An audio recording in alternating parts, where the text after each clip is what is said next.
रात का समय था। गांव के बाहर बने पुराने श्मशान की ओर जाने वाला रास्ता सन्नाटे में डूबा हुआ था।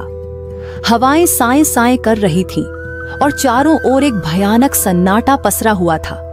गांव के लोग सदियों से इस श्मशान से दूर रहते थे। कहा जाता था कि जिसने भी रात में उस द्वार को पार किया वह कभी लौटकर नहीं आया। लेकिन राहुल, कबीर और विशाल को इन कहानियों पर यकीन नहीं था। वे गांव के इस सबसे बड़े रहस्य को सुलझाना चाहते थे। अगर हमें इस जगह का सच जानना है तो हमें अंदर जाना ही होगा, कबीर ने कहा।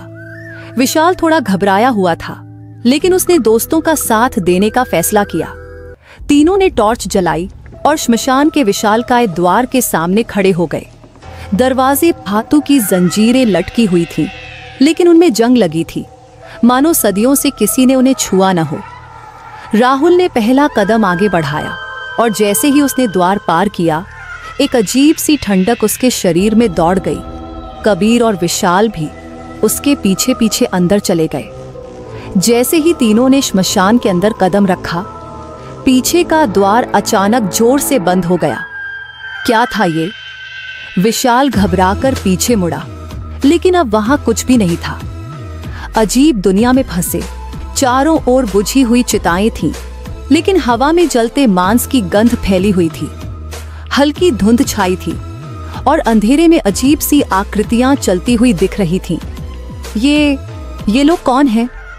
कबीर ने कांपती आवाज में कहा।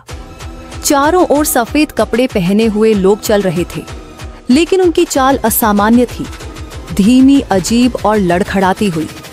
जब राहुल ने पास जाकर गौर से देखा तो उसकी सांसें थम गईं। ये लोग इंसान नहीं थे, ये मरे हुए थे। उनके शरीर जगह जगह से सड़ चुके थे और कुछ की आंखों के गड्ढों में सिर्फ अंधेरा था। भागो!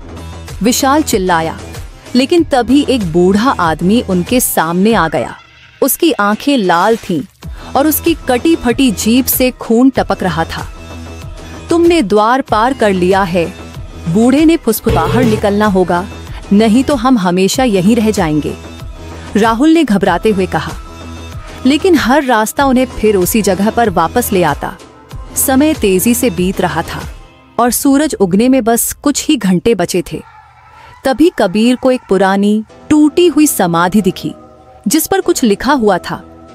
मृत और जीवित की दुनिया का द्वार वहीं खुलेगा जहां आत्माएं चैन से सोती हैं। आखिरी उम्मीद। राहुल ने जल्दी से अनुमान लगाया।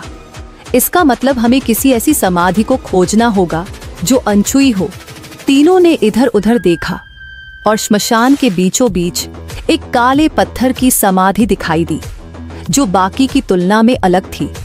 उन्होंने मिलकर उस पर खुदी हुई पट्टिका हटाई और तभी जमीन हिलने लगी।